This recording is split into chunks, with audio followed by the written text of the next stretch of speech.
ஆண்டவராய் இயேசு கிறிஸ்துவின் கிருபையுள்ள நாமத்திலே உங்களை யாவருக்கும் அன்பின் நல்வாழ்த்துக்கள் கூறி இன்றைய தியானத்திற்கு உங்களை தயவோடு அழைக்கிறோம்.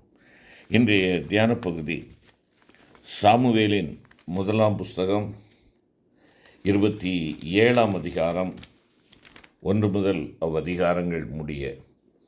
தியான வசனம் 1 சாமுவேல் 30ஆம் அதிகாரம் 1, 2, 3 வசனங்கள். அருமையான கர்த்தருடைய பிள்ளைகளே, இந்த நாட்களில் அமலேக்கின் ஆவி நம்மை மேற்கொள்ளாதிருக்கும்படியாக நாம் என்ன செய்ய வேண்டும் என்று சொல்லி நாம் தியானித்து வருகிறோம்.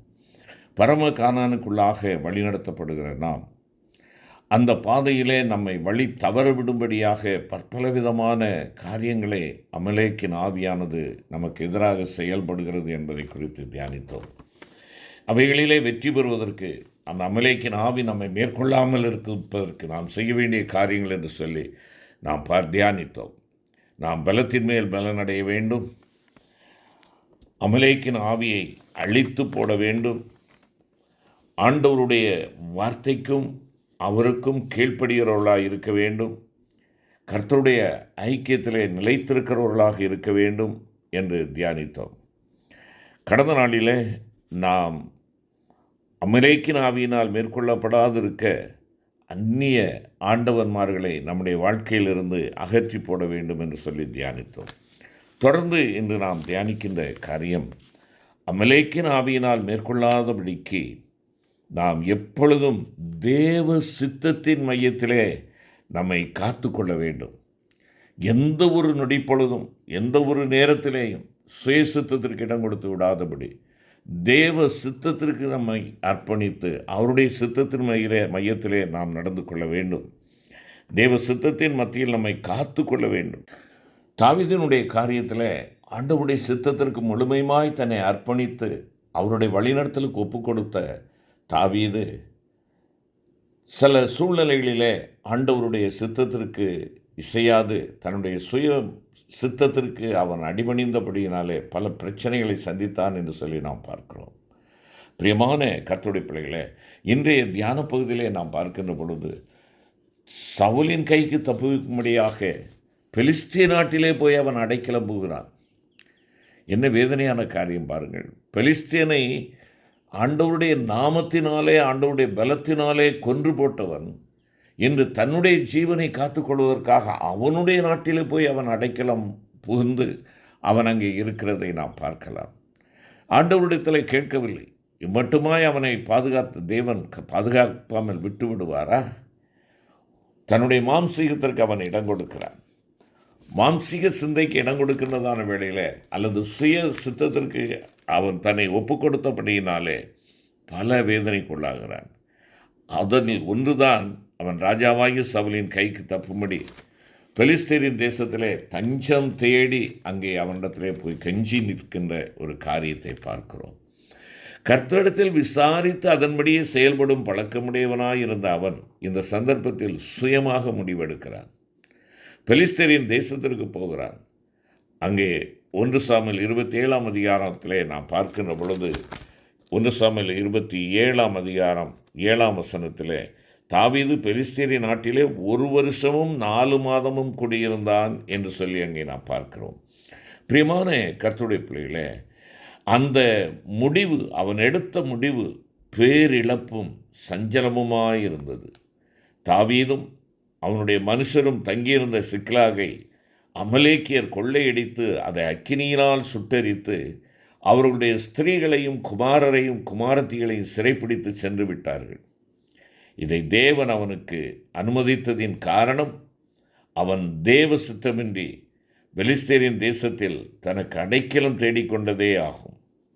நாம் நம்முடைய நெருக்கங்களில் கர்த்தரில் அடைக்கலம் புகுந்து கொள்வதற்கு பதிலாக மாம்ச பலத்தை சார்ந்து கொள்வோம் என்றால் இன்னும் அதிகமான நெருக்கங்களுக்குள்ளாக வேண்டியதாகும் என்பதை நாம் உணர்ந்து கொள்ள வேண்டும். எனவே 1 சாமுவேல் 30:6 சொல்கிறது, தாவீது மிகவும் நெருக்கப்பட்டான் என்பதாக ஆண்டவருடைய வார்த்தை சொல்கிறது. 6வது வசனத்தை பாருங்கள். தாவீது மிகவும் நெருக்கப்பட்டான். சகல ஜனங்களும் தங்கள் குமார்த்திகளின் நிமித்தம் மனக்கிலேசமானதினால் அவனை கல்லறிய வேண்டும் என்று சொல்லி கொண்டார்கள். எவ்வளவு நெருக்கம், எவ்வளவு பாடுகள்! வலிந்து அவன் தன்மேல் வரவழைத்து கொண்டான் என்றுதான் சொல்ல வேண்டும். ஆம், தேவ பிள்ளைகளாகிய நீங்களும் நானும் எந்த ஒரு பெரிய காரியமோ சிறிய காரியமோ ஆண்டவருடைய சித்தத்திற்கும் ஆண்டவருடைய வேலைக்கும் காத்திருந்து நாம் செயல்பட வேண்டும். தேவன் தாமதிக்க சொல்லுகிறார் என்றால் தாமதித்து அவருடைய வேளையிலே நாம் தொடர்ந்து முன்னேற வேண்டும். அவர் அனுமதித்தால் நாம் எந்த ஒரு காரியத்தை நாம் சுயமாக செய்யக்கூடாது என்பதை நாம் இந்த வேளையிலே நாம் கற்றுக்கொள்ளுகிறோம்.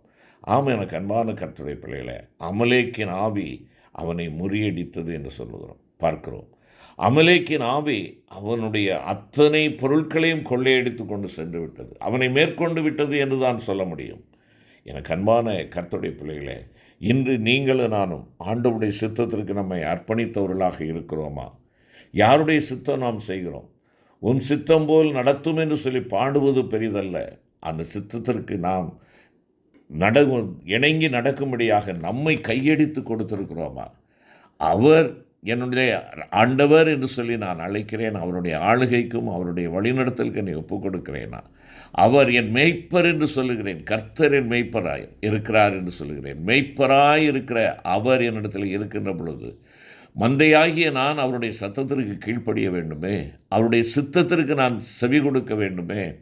சத்தத்திற்கு செவி கொடுக்கிறோம், சித்தத்திற்கு செவி கொடுக்கிறோமா? அவருடைய சித்தத்திற்கு செவி கொடுக்கிறோமா? ஆண்டவர் நடத்தட்டும் என்று சொல்லி நாம் அவருடைய கரங்களிலே எல்லாவற்றையும் ஒப்படைத்து விட்டு நாம் அவருடைய வேலைக்கு காத்திருக்கிறோமா?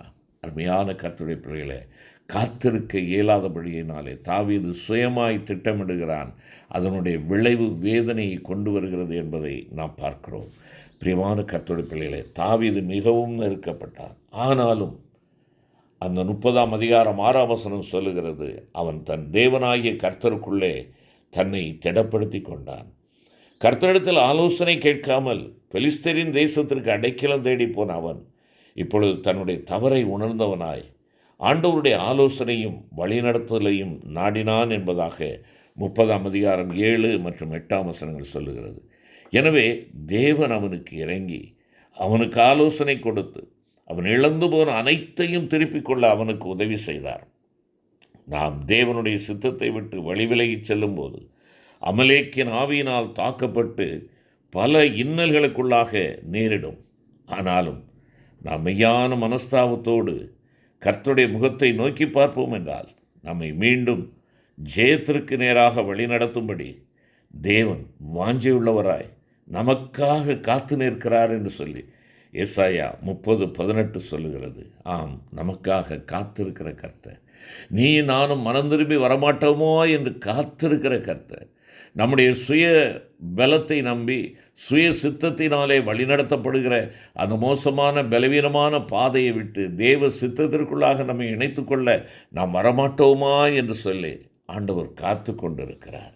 அருமையான கர்த்தருடைய பிள்ளைகளே, தாவீது அந்த தண்டை பின்தொடர்ந்து அவர்களை முறியடித்து அவர்கள் பிடித்து கொண்டு போயிருந்த எல்லாவற்றையும் அவனுடைய 2 மனைவிகளையும் விடுவித்தார். அவர்கள் கொள்ளையாடி கொண்டு போன எல்லாவற்றிலும் சிறியதிலும் பெரியதிலும் குமாரரிலும் குமாரத்திகளிலும் ஒன்றும் குறைபடாமல் எல்லாவற்றையும் தாவீது திருப்பிக் கொண்டான் என்பதாக 30ஆம் அதிகாரம் 19ஆம் வசனம் சொல்லுகிறது. எனக்கு அன்பான கர்த்தருடைய பிள்ளையே, இன்று ஆண்டவருடைய சித்தத்திற்கு நம்மை முழுமையுமாய் கையெடுத்து கொடுத்திருக்கிறோமா? அவருடைய வார்த்தைக்கு கீழ்ப்படுகிறோமா? அவர் சொல்லுகிற வார்த்தைகள் எனக்காக சொல்லப்பட்ட வார்த்தைகள் என்று சொல்லி அதை சிறமேற்கொண்டு அந்த வார்த்தைக்கு நான் கீழ்ப்படுகிறவனாக இருக்கிறேன். ஆண்டவருடைய வார்த்தைக்கு கீழ்ப்படிதல் தான் அங்கே தேவ சித்தம் செய்வது என்பது பொருள். பக்தி என்பதே ஆண்டவருடைய வார்த்தையை கேட்கும்படியாய் செல்வது மாத்திரமல்ல, ஆண்டவரை ஆராதிப்பதற்காக மாத்திரமல்ல, தேவனுடைய வார்த்தையை கேட்டு அதன்படி செய்வது தான் பக்தி. இது என்னிடத்திலே தாவீது அவன் தேவனால் திடப்படுத்தப்படுகின்ற பொழுது அவனுடைய மனதிலே ஒரு எண்ணம் வருகிறது, தான் ஜனங்களை தொகையிட வேண்டும், சென்சஸ் எடுக்க வேண்டும் என்று சொல்லி விரும்புகிறார். சேனாதிபதிகள் அதற்கு எதிர்ப்பு தெரிவிக்கிறார்கள். ஆனாலும் அவன் தொகையிடும்படியாய் கட்டளை கொடுக்கிறான். விளைவு என்ன? அங்கே நான் என்னுடைய சேனை என்னுடைய பட்டாளம் இதை செய்தது என்ற ஒரு நிலை, ஒரு பெருமைக்குள்ளான நிலை, ஒரு மாம்சீக நிலை அங்கே அவனுடைய தலைவிரித்தாடுகிறது. அதனுடைய விளைவாக அவன் ஜனங்களை தொகையிடும்படியாக கேட்கிறான். அருமையான கர்த்தருடைய பிள்ளையே, விளைவு என்ன? அங்கே பெரிய வேதனை காணப்படுகிறது, பெரிய வேதனை காணப்படுகிறது. மனஸ்தாபத்தோடு ஆண்டவரிடத்தில் ஓடி வருகிறான். தவறு செய்தது நான் அல்லவா, இந்த ஆட்டுக்குட்டிகள் என்ன செய்யும், தயவு செய்து இறங்கும் என்று சொல்லி ஆண்டவரிடத்தில் மன்றாடுகிறான். என் பகைவருடைய கையிலே நான் விழுவதை காட்டிலேன் தேவனுடைய கையில் விழுவது நல்லது என்று சொல்லி அர்ப்பணிக்கிறான். மனஸ்தாபத்தோடு ஆண்டவரிடத்திலே வருகிறான். ஆண்டவர் தம்முடைய ஊழியக்காரனின் மூலமாக ஒரு பலிபீடத்தை, அர்பனாவின் களத்திலே ஒரு பலிபீடத்தை கட்டு என்று சொன்னார் என்று சொல்லி ஆண்டவருடைய வார்த்தை அவனுக்கு சொல்லப்படுகிறது. ஆண்டவருடைய வார்த்தைக்கு கீழ்ப்படிந்தான். 2 சாமுவேல் 24 கடைசி வசனம் சொல்கிறது, அங்கே தாவீது கர்த்தருக்கு ஒரு பலிபீடத்தை கட்டி சர்வாங்க தகன பலிகளையும் சமாதான பலிகளையும் செலுத்தினான். அப்பொழுது கர்த்தர் தேசத்துக்காக செய்யப்பட்ட வேண்டுதலை கேட்டருளினார். இஸ்ரவேலின் மேலிருந்த அந்த வாதை நிறுத்தப்பட்டது என்பதாக பார்க்கிறோம். பிரியமான கர்த்தருடைய பிள்ளை, தேவ சித்தத்தை மீறி என்னுடைய பெருமையை காட்ட வேண்டும், என்னுடைய மேன்மையை காட்ட வேண்டும், என்னுடைய மகத்துவத்தை காட்ட வேண்டும், என்னுடைய வெற்றியின் ரகசியத்தை காட்ட வேண்டும் என்று சொல்லி தாவீதுக்கு அங்கே இந்த ஆவியின் சிந்தை, மாம்சீக சிந்தை இல்லையென்றால் சுயசித்தம் மேற்கொண்டபடினால் எத்தனை கஷ்டங்களும் அவன் அனுபவிக்க வேண்டியதாக இருந்தது என்று சொல்லி பார்க்கிறோம். அருமையான கர்த்தருடைய பிள்ளைகளே, தேவ சித்தத்திற்கு ஒப்புக் கொடுப்போம். மாம்சீக சித்தத்திற்கு வேண்டாம், சுயசித்தம் வேண்டாம். சுயசித்தம் அழிக்கப்பட கல்வாரி சிலுவையில் அதை ஒப்புக் கொடுப்போம். கிருபை நிறைந்த ஆண்டவரே, எங்களுடைய சுயம் சாம்பலாய் மாறும்படியாய் கல்வாரியிலே நாங்கள் ஒப்புக் கொடுக்கிறோம். அப்பா, சுயசித்தம் அழிக்கப்படட்டும். எங்கள் தேவனுடைய சித்தத்தை நாங்கள் செய்து வெற்றி பெற யெகோவா நிசியாகிய நீர் எங்களுக்கு கிருபை தாரும். மீட்பர் இயேசுவின் மூலம் வேண்டிக் கொள்கிறோம் நல்ல பிதாவே, ஆமென்.